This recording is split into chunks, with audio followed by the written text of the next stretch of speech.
Coming up this evening, Medina police picks up woman alleged to be involved in the sale of unapproved chemicals used to ripen plantain and banana at various market centers. And also coming up tonight, Ghana Registered Nurses and Midwives Association warns members against illegal overseas recruitment agencies amid rising exploitation risk.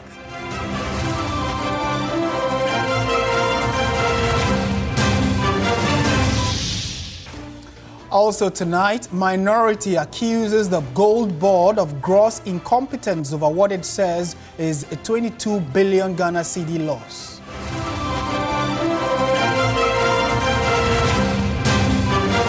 Later in business news, Bank of Ghana strengthens oversight as country advances preparations for effective implementation of non-interest banking.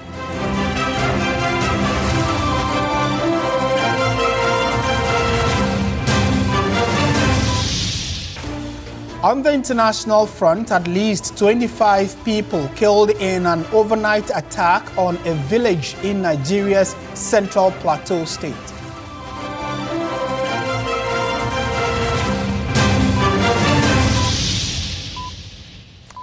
We have details of all these stories and many more coming up in the next 1 hour. Do stay with us. We're starting from stories having to do with what we consume, and the La Nkwantanan Medina Municipal Assembly, with support from the Medina Police and the Assembly's Environmental Health Unit, has arrested a woman alleged to be involved in the sale of unapproved chemicals used to ripen bananas and plantains. The municipal chief executive says the assembly will conduct an extensive search of the market to identify and arrest persons involved in the sale and use of unapproved substances. Joseph Armstrong Gold Alugbe has the rest of the story. On Wednesday, August 12th, the Medina La Nkwantanan Municipal Assembly engaged traders at the Medina market as part of efforts to identify and address their concerns. During the engagement, some traders raised health concerns over the alleged use of unapproved substances by some traders to ripen farm produce. Following the concerns, the Assembly's Environmental Health Unit, with support from the Medina Police, stormed the market on Tuesday, August 17. One woman, whose name is being withheld, was identified as allegedly being involved in the sale of the unapproved substances. When was the last time I was shabby? What's that? Yes, shabby no. Oh, sir, if you die, you see, I now almost will be a mechanic here. No, and no more car. If you are, you multi. I don't know. I don't know. What's that? Oh, sir, if you will be on your beam. I don't inside. I know what I went inside. A biwa, aha. Mamma, blah, blah, blah. One back as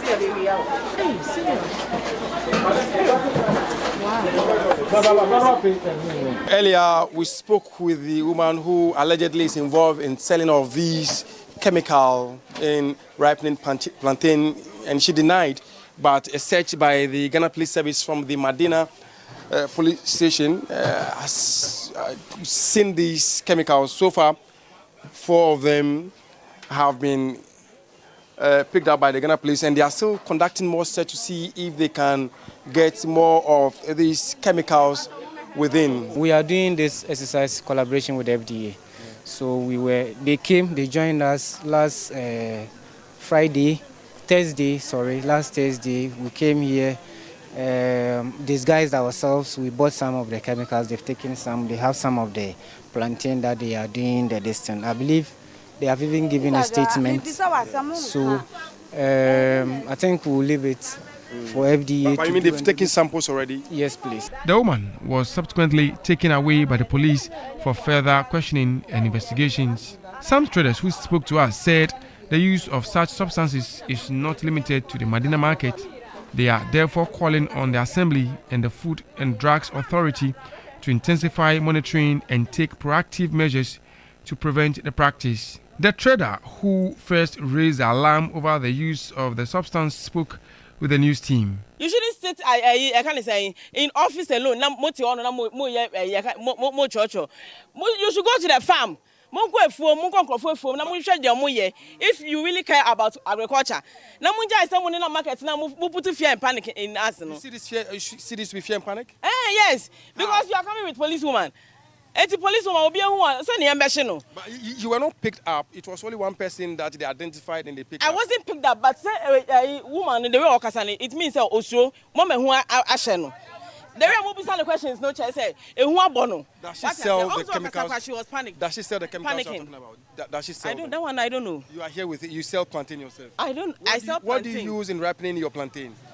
I use condo. The municipal chief executive of the Madina Lankwantena Municipal Assembly, Ibrahim Faila, says the assembly will undertake a major search of the market. I have even also directed our environmental units. They should take immediate action and arrest the persons involved in this particular action. We are going to make sure that all of them, wherever they are selling this chemical within Lankwantana Madina Municipal Assembly, the person will be arrested. In fact, it's going to be cancelled in Madina. Faila has also called for calm among traders, urging them to avoid actions that could create fear and panic among the public. The Food and Drug Authority has also issued a statement assuring the public that measures are being taken to address the situation.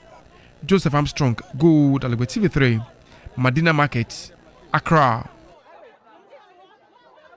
Let's now go to the Upper East region, where personnel from the Police Intelligence Directorate and the operational team, codenamed Black Cobra, have seized about 500 cartons of assorted brands of tramadol in an operation at Widana in the Upper East region. The operation was conducted on Tuesday, August 18, following a month-long intelligence gathering exercise into the activities of suspected drug dealers in the area. According to the Upper East Regional Police Command, the team recovered the suspected illicit drugs from a privately operated warehouse and some individual residences during the operation. Our Upper East Regional correspondent Castro Senyala joins us with more. Castro, thank you so much for your time. What more can you tell us about this operation? For sure, it appears that it is safe to say that the police, especially those in the Upper East region, have taken the fight against illicit drugs and up higher. I say this because barely 48 hours ago, that was yesterday, the same police command busted about 14 people who we understand were involved in the cultivation of Indian hemp in the Nabdam district. And today, too, we just woke up to news that the police once again busted some people, and which has actually led to the arrest of one person involved, and in fact, deeply involved in the illegal trade of different brands of tramadol. What more I can report is that I get the information that the police did this or had to lay low or lie low for close to a month just to be able to gather information regarding this operation. And today, after they had enough of whatever they wanted as far as gathering information was concerned, they decided to take their action into motion, which led to the arrest of a suspect who has been identified as Abokenabe National. We understand that the police is still working so hard to see how best they can arrest more suspects, because if you look at what happened today as far as the operation is concerned, most of the illicit drugs were picked from private residences, which has given the police a cause for concern and for them to do more. Castro, do you know where the suspect currently is and where the seized drugs have been taken to?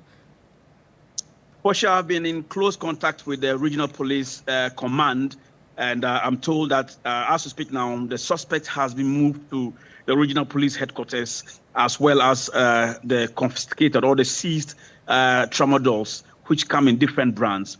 We understand that the suspect would be with the police to assist with investigations. We also understand that the police has made it very clear that when it comes to drugs, they have identified that drugs is linked directly to the volatile nature of the region, the activities of robbers and all of that. And so the police is hoping to use this big bust and all the operations that has to do with illegal, efforts against illegal drugs or substances. They hope to use that to nip down or to beat down the crime rate in the Upper East region. And that is what we're looking forward to as far as fighting crime in the region is concerned. Castro, thank you so much for your time. And Castro Sanyala is our Upper East regional correspondent. Let's take a quick trip to Parliament now. The minority in the House accused the Ghana Gold Board of gross incompetence, saying that the operations contributed to the Bank of Ghana's negative equity position in 2025. The caucus claims that the central bank recorded losses of about 22 billion cedis incurred by Gold Board. Minority Leader Alexander Penyamakin has called on the Gold Board to account for the losses incurred through its gold trading operations instead of resorting to insults. By the fund's own numbers, the Bank of Ghana's equity stood at negative 93.8 billion cedis at the end of last year, negative 6.7% of GDP. Our central bank is technically bankrupt, therefore. And the single biggest driver of that collapse in the 2025 was gold operations, Gold Board. Gold Board's own domain, 22 billion cedis. That's equivalent of the 1.7 billion US dollars in 1 year alone. Therefore, ladies and gentlemen, let's call it what it is. These losses are not bad luck. You don't trade in gold and make losses.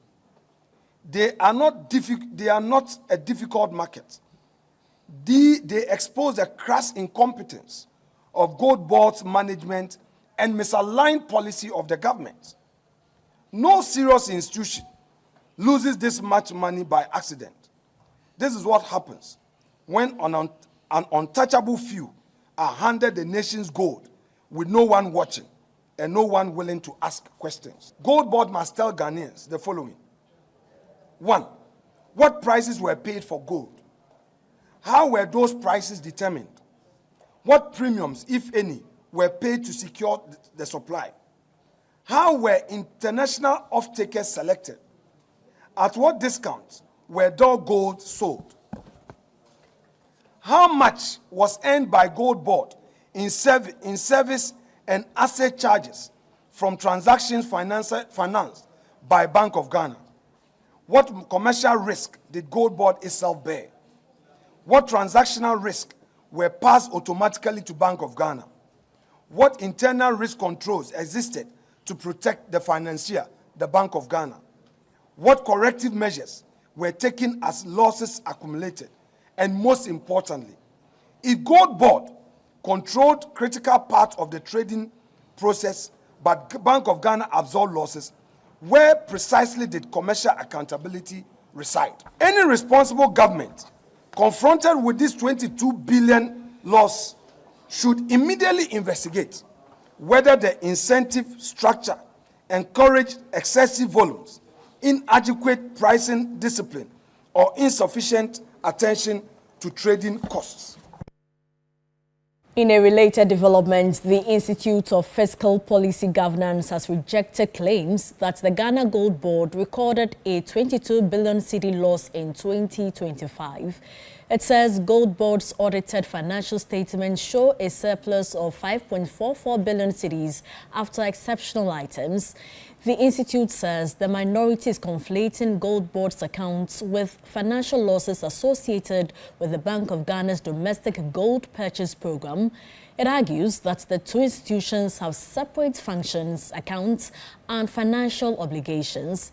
It has also challenged the minority to provide audited evidence supporting the alleged 22 billion cedi loss, including transaction records and accounting entries attributing the loss directly to Gold Board.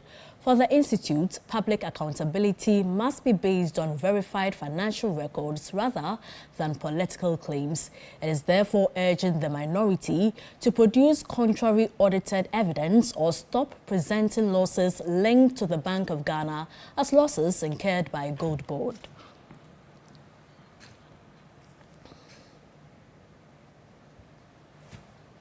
In more news tonight, the Ghana Registered Nurses and Midwives Association is warning its members against using illegal recruitment agencies to seek employment abroad.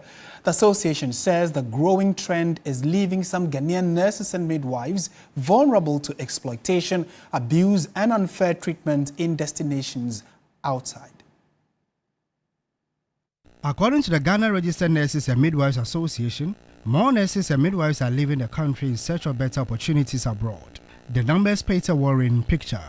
In 2025, more than 10,000 Ghanaian nurses and midwives reportedly immigrated. And the association says the exodus continues, with between 200 and 400 nurses and midwives leaving the country every month. So far, in 2026, between January and August, about 1,000 nurses and midwives have already immigrated. But while they live in search of better opportunities, those who remain behind are carrying an increasingly heavy burden. With fewer hands available in hospitals and health facilities, the workload and pressure on the existing workforce continue to rise. President of the Ghana Registered Nurses and Midwives Association, Perpetual Foriampofo, says the situation has become overwhelming. Larger side of the impact of migration on our health systems, we know what our colleagues are facing. The workload is increasing. They are getting burnt out. Burnt out, you may not even know that you are burning out, but the way you approach issues, the way you are able to think through issues becomes affected, and it does not augur well for the patients that we are taking care of. So it's important that our employer also looks at it, the Ministry of Health looks at getting more hands to come and help us in our work. The association is also raising concerns about bilateral agreements Ghana has signed with some foreign countries to facilitate the recruitment of health professionals. When the agreement is signed, unlike other countries that if you want to see the agreement, it is even online.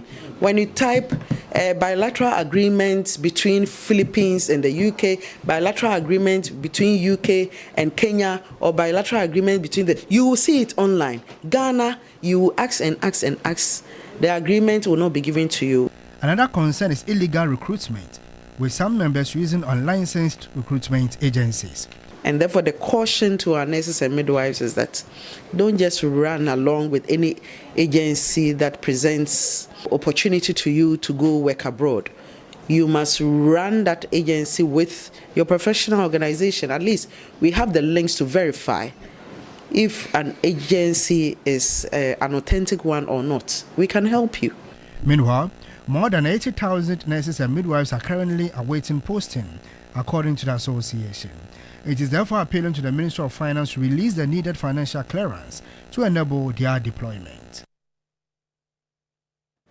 Now to some politics, and the former Energy Minister Boakye Agyarko says restoring confidence in the new patriotic party, rebuilding its structures and returning it to power in 2028 will define his bid to become national chairman. Speaking after receiving his nomination forms, the chairman hopeful says the NPP may be down, but it is not out, insisting the party can rebuild itself into a strong electoral machine capable of winning back the confidence of Ghanaians and returning to government.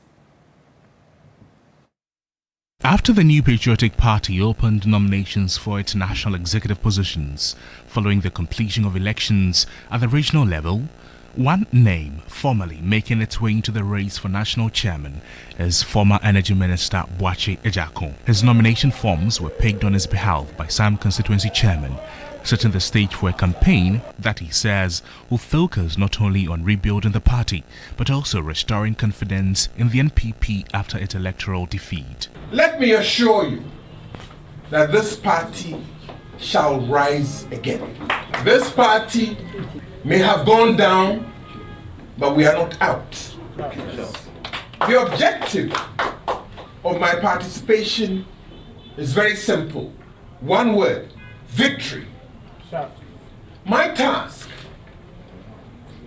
as chairman is going to be that I lead in the rebuilding of this party and rebranding it to a solid electoral machine upon which our presidential candidate, Dr. Muhammadu Bawumia, will stand and firmly prosecute and win the elections of 2028 with ease. Have confidence in us.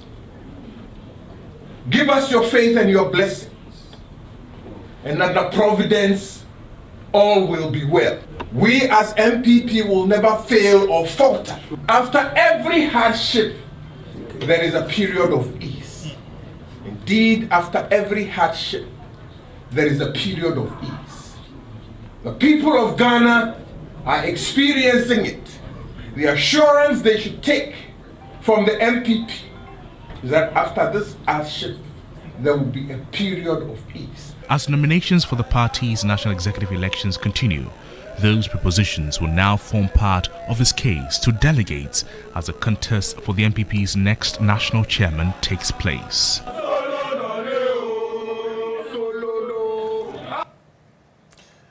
Away from politics, the KNUST Hostel Owners Association is pushing back strongly against moves to control hostel fees, insisting that their facilities do not operate under conventional landlord-tenant arrangements. The association says any attempt to impose blanket rent controls could threaten accommodation for thousands of students. The battle over hostel fees is intensifying. We will have the necessary conversations with owners of hostels, and we will make sure that prices are reasonable for the dear students of this country. Private hostel owners say they are being unfairly targeted by the rent control authorities, despite providing critical accommodation for students who cannot be housed on campus. President of the KNUST Hostel Owners Association, Bishop Dr. Akwesi Owusubi, says attempts to control hostel fees amount to a wrong approach to the housing challenge. If they want to control prices, in my own opinion, they should begin from East Legon, where prices are quoted in dollars. We don't operate under tenancy law. We operate under licensing law. So we don't say we don't want to be controlled or regulated. We have a system that regulates our operation. So the government doesn't have to now appoint somebody who comes brazenly threatening to close our investment. The association therefore wants government to develop a specific regulatory framework for student hostels rather than applying conventional rent control measures. There is that blanket ban purportedly placed on increments or by the rent commissioner, acting rent commissioner. That is not a power given to the acting rent commissioner under the Rent Act and its regulation. Property economist Dr. Kenneth Donko Shiamai also believes hostel fees cannot simply be labeled exploitative without evidence. To be able to identify a fee as exploitative, you need to come up with a comparator, right? You need to come up with some index, something that shows that, well, it should be this amount, but you are charging this. And so this is the excess rent or the excess fees you are charging, for which reason it's exploitative. Just by looking at the absolute amount that hostels are charging, it's very difficult for anyone to admit that hostels are charging or exploiting students. The debate comes amid growing concerns over the cost of accommodation for students, with hostel fees in some locations running into several thousands of cedis. The hostel owners, however, say the market offers different levels of accommodation, allowing students to choose according to their financial capacity. For now, the hostel owners insist they are not against regulation, but want rules specifically designed for student accommodation and developed in consultation with operators. And they want that if private hostels become financially unviable, the consequences could extend beyond the owners to universities already struggling to provide enough beds for their students. Ibrahim Abubakar, TV3 News, Kumasi. And away from the Ashanti region, Ghanaian gospel musician Dinah Entry Hamilton has been unveiled as the new brand ambassador for Onga Tomato Mix. The unveiling forms part of Pumasidor Ghana's introduction of its latest addition to the Onga family, a tomato mix designed to add body, texture and rich flavor to a variety of Ghanaian dishes. Mommy, can I help? What is this? It's Onga. What does it do? It's the key to delicious food. For more than 20 years, Onga has positioned itself as Mama's helping hand in Ghanaian kitchens, helping households create delicious meals with ease. Now, the brand is expanding that promise with the introduction of Onga Tomato Mix. The new product is designed to provide a rich tomato base for some of Ghana's favorite meals, including stews, soups, jollof rice, sauces, and spaghetti. Michael Hagan is marketing manager at Pumasidor Ghana. We have taken the Ghanaian consumer into consideration. We've placed the Ghanaian consumer at the heart of this particular product and gone through extensive research to ensure that what we're churning out in every single pouch or sachet of Onga tomato mix is exactly what the Ghanaian consumer wants. Gospel musician Dinah Entry Hamilton was officially unveiled as the face of Onga Tomato Mix. She literally embodies every single thing that we believe in as a brand. She's a career woman who has excelled in every single thing that she does, her professional career and even within her music. Dinah has clearly exhibited the fact that she's a winner. She's also a career woman, she's a family woman, she's a great mother and loves to host and cook, and for us we believe that she's the right person to ensure that we embark on this journey together. And for Dinah Hamilton, the partnership is an opportunity to connect with consumers in a different way, this time through a product that is part of everyday Ghanaian cooking. I love to host, I love to cook, I'm always on the road. I'm your classic working mom, wife, I'm your average woman. Anybody can use it. If DH believes in it, DH is believing that you would believe in it, and we'll be able to work together. Let's now find out what the weather will be like in the next 12 hours. Weather News segment is brought to you by Syntex Tang.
Good evening. Welcome to the business segment on News 360. I am Menu. In our first story, the Bank of Ghana is stepping up preparations for the effective implementation of non-interest banking, with measures being developed to ensure strong supervision and sound governance. As a result, the central bank has inaugurated a 5-member Financial Advisory Council known as NIFAC to provide expert advice on the regulation and developments of the alternative banking and finance model in Ghana. Governor Dr. Johnson Isiama says the council will help ensure strong governance as non-interest finance expands while protecting consumers and financial stability. NIFAC shall serve as the Bank of Ghana's advisory council on the governance of non-interest banking and finance, and is mandated to advise the Bank of Ghana on matters that are relating to the regulation and supervision of non-interest banking institutions in Ghana. Bank of Ghana advisor on non-interest banking and finance, Professor John Gachi, says the council's selection was guided by expertise, local content, cross-border experience, and inclusiveness. We didn't consider that you are Muslim or you are Christian. That was not the qualification. The qualification, as we put in the guideline, is that you have experience in non-interest banking, you have interest in non-interest banking, you have a background that is related to banking. The 5-member council is chaired by Professor Bashir Aliyu Umar and includes experts from banking, finance, economics, and academia. Away from that, Ghana is actively targeting to sign 5 new petroleum exploration agreements spanning 2026 and 2027 to reverse a multi-year production slump. According to the Petroleum Commission, this is key to securing Ghana's place as an oil producer and participation in the global upstream space. Commenced commercial oil production at the Jubilee fields in December 2010, transitioning Ghana into a notable petroleum producing nation. Ghana produced an average of about 102,199 barrels of crude oil per day across its major fields, Jubilee, 10, and Sankofa Ginyame, over the course of 2025.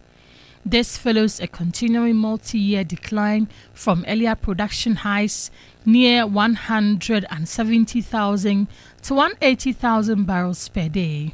But CEO of the Petroleum Commission, Fahad Castle, says the Commission is engaging new partners for exploration. The Commission, as part of our mandate to promote investment, has attracted interest of reputable E&P companies who are currently lined up to sign petroleum agreements in the coming months once our proposed legislation and fiscal reforms receive parliamentary approval. It is anticipated, and with the support of our minister, that at least 5 new petroleum agreements will be signed between this year and next year. We are particularly excited to also announce that the frontier offshore Akwa Basin will now be occupied for exploration by some oil companies. Speaking at the launch of the 15th year commemoration of the Commission, Minister for Energy and Green Transition, Dr. John Abdullahi Jinapo, charged the Commission to secure Ghana's position on the global oil production market. We'll be pragmatic and we'll be guided by our national circumstances. We will not abandon resources that can support our development. Neither would we ignore the fundamental changes taking place in the global energy landscape. We will therefore maximize our petroleum resources whilst promoting renewable energy to complement that. And our main vision is what we call the gas to power era, with year-long activities including a public lecture. Let's take your attention now to Nestle Ghana as it has launched the latest edition of its Nido Obatampamo promo. The initiative is designed to give families an added benefit from their everyday purchases, with customers standing a chance to win exciting prizes throughout the promotion. Management says this edition offers improved experience for customers, with an all-expense-paid trip to Sao Tome as the grand prize. The Nido Batampomo Promo 3.0 comes with reward for consumers who purchase participating 23 grams Nido product. Since its inception, more than 35,000 consumers have benefited from instant prizes in a series of regional mini draws, which management says has deepened public engagement with the brand. Kwabne Siedu Adakwa is the category manager, nutrition and dairy powder at Nestle Ghana. Nido Batampamo promo, the third version, is very different from the maiden edition and the second edition, in that the overall winner for this year gets an all-expense paid trip to Sao Tome. The first two editions, the winners have had an opportunity to explore Ghana, but this time around we are taking it a notch higher. So we are taking them out of Ghana to the beautiful island of Sao Tome, in addition to the scholarships, which used not to be there before. But now we have the addition of the scholarships to really support our mothers and Ghanaian families as well. Yeah. He explained that participating in the draw comes easy, calling on the general public to endeavor to join in order to stand a chance of winning. This promo is mainly on the Nido 23 gram. So you have to look for the 23 gram that is marked the promo pack. So you see a promo written on it. Once you open it up, you see a code inside the pack. All you need to do is to dial this code, dial star 380 star 11 hash and text this code to this unique short code. And you are going to stand a chance to win 1 Ghana cedi back for every 3 entries that you do. That's amazing. Amazing. Instant rewards for this Nido Batampamo promo. Run to the nearest shop or the nearest OP market to you and grab a promo pack of the Nido 23 gram and stand a chance to win amazing prizes, over 2 million Ghana cedi in cash and prizes to be won. The Nido Batampomo Promo 3.0 is expected to run from now till October this year across the country. Let's take a look at how the cedi is faring against other trading currencies and how some of our key commodities are faring on the global market.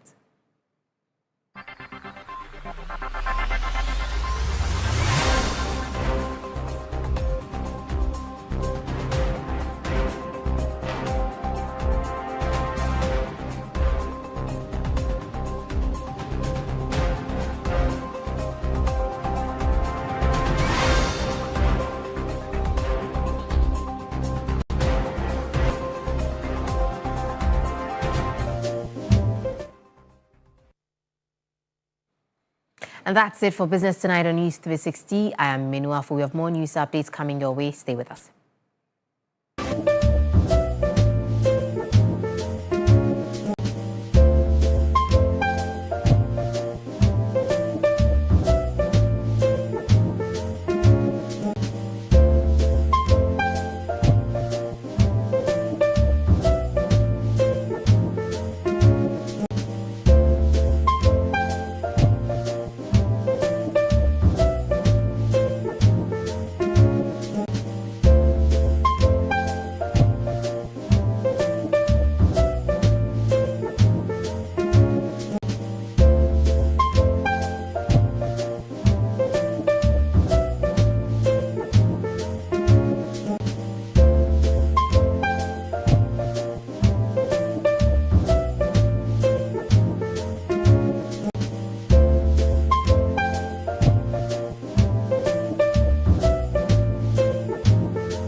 pitches in Ghana, and that could affect the style that he wants to play at Asante Kotoko. He's called on authorities to improve that.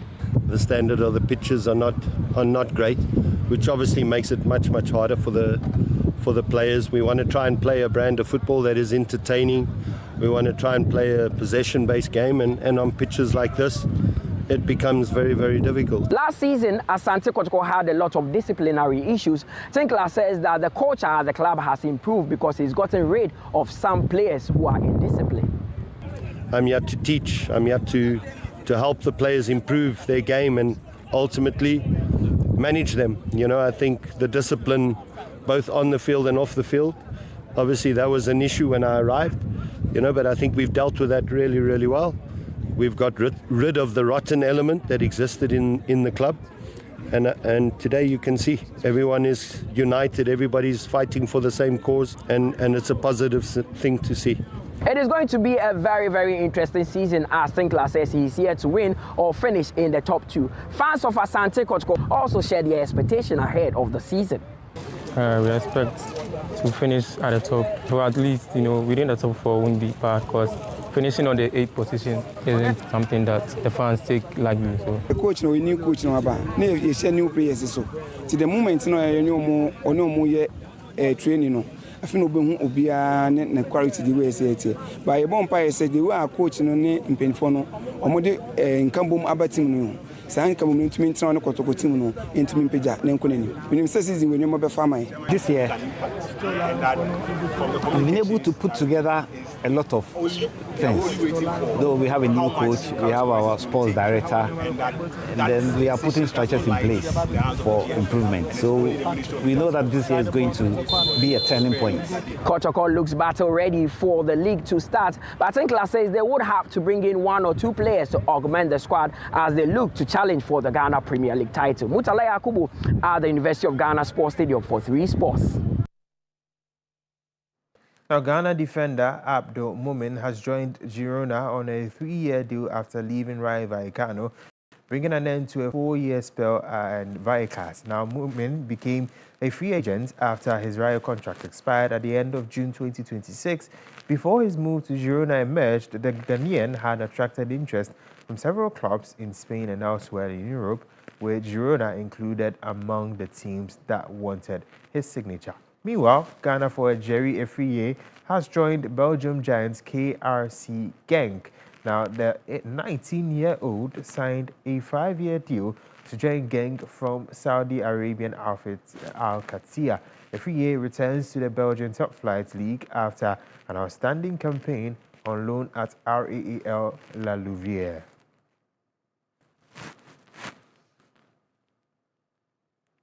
Now to our final story. Former Arsenal and France captain Patrick Vieira has been appointed as the new head coach of the Senegal men's national team. Now the 50-year-old replaces Pape Thiaw, who was sacked in the wake of the country's last 32 exit at the FIFA World Cup. Born in Senegal's capital, Dakar, Vieira will now manage the country of his birth, having moved to France aged 8 before later winning over 100 caps for Les Bleus and lifting the World Cup in 1998 and the European Championship in 2000.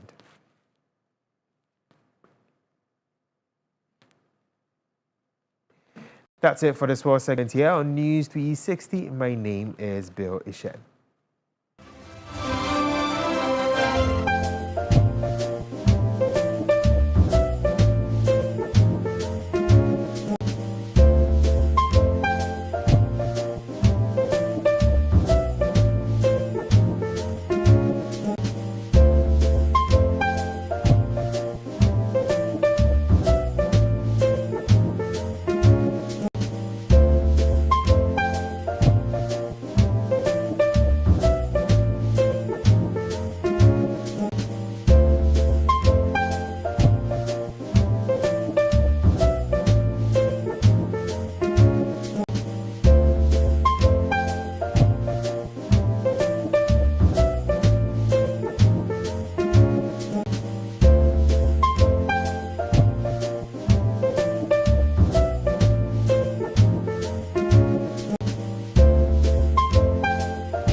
frequently travel to neighboring communities to access basic education.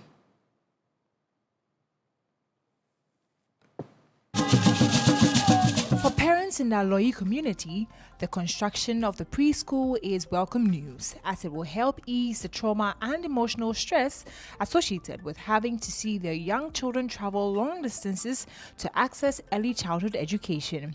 The facility will comprise 2 classrooms for kindergarten 1 and 2, an office, washrooms, and a playground. This is the final building, painting, roofing, everything. Construction is expected to be completed within 2 months, after which the facility will be handed over to the community. Amen. With early childhood education as her flagship project, Queen Etonam says the initiative goes beyond providing a classroom block. She believes it is also about protecting children and giving them a strong foundation for their educational journey. The early childhood education is so important to me because of my personal story. If I had not had the opportunity to go to school, I wouldn't be Ghana's most beautiful. So wherever I go, I am trumpeting it for everybody to see how important education is. I started and the challenges, the mockery, the name calling, even to be able to learn and pass exam was a challenge. The only reason I was able to do it is determination and passion. So this is my drive. I don't want kids to go through the stress I went through. They'll just come, run from the house to school here, play, learn, and just grow.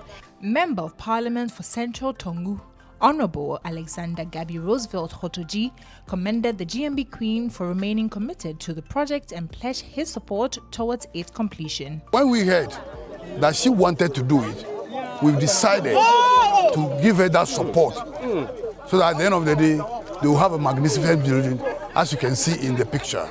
We are proud of her. We continue supporting her to go higher than she has done. She has realized that there is no need to allow the younger one to go through the same ordeal she went through before acquiring formal education. That is her born reason why her choice of a kindergarten block, her choice of early childhood is so unique. And that resonates with myself and the DC too.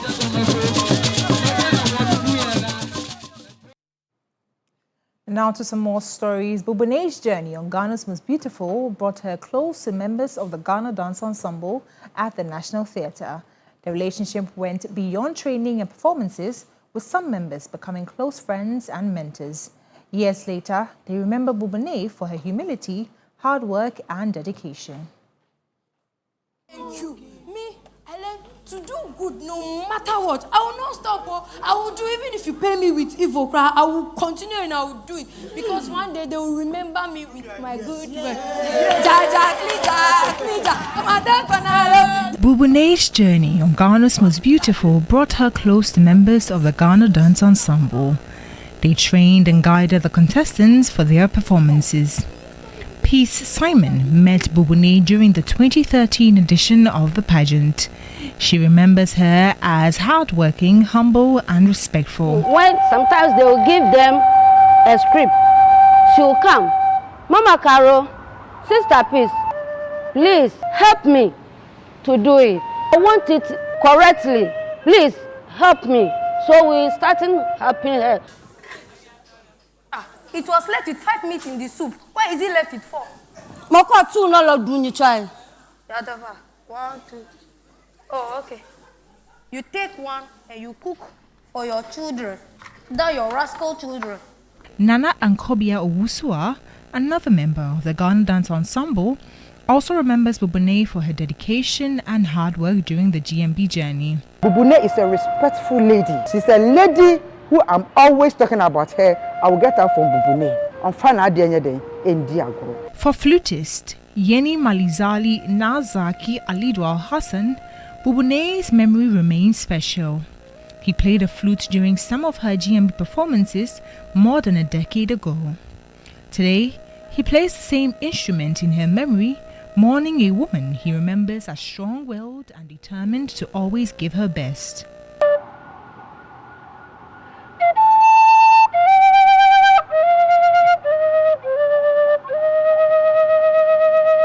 Her smiles, always happy, even when there is stress. Sometimes they'll change her script at the end, and then we will be worried, and then she'll tell us that you can do it. I know you people can do it. Baba, let's go. Let me get Karo Peace, Nana Hima, and then Gifty. Let's go, we'll do it. And then at the end, she will take the best performer that night. For Carolina Yemedo, the relationship with Bubune went beyond GMB.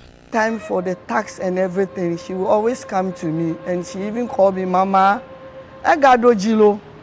I let me work. Then I'll tell her that the whole thing is the time have reached again. Oh, what will I do?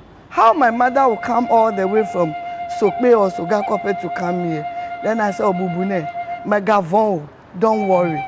As members of the Ghana Dance Ensemble gathered to remember Bubune, they did more than speak about her. They sang for former contestants they had trained and grown to love. Through their music, words and memories, they bid farewell to one of their own, Bubune.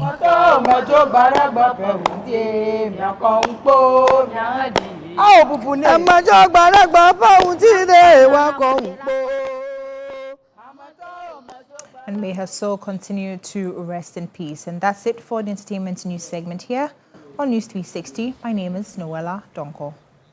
Thank you so much, Noella. On the international front, at least 25 people have been killed in an overnight attack on a village in Nigeria's Central Plateau State. The attack adds to a spate of violence that has heightened fears of violent reprisals in the restive region. The incident highlights persistent insecurity in Plateau State, where tensions between farming communities and herders often spiral into retaliatory violence. And that's it for our package this evening. Thank you for watching. My name is Martin Esiedu-Date. And I am Portia Gabodu. Join Beatrice Edu at 9 for Agenda. Good evening. Good evening.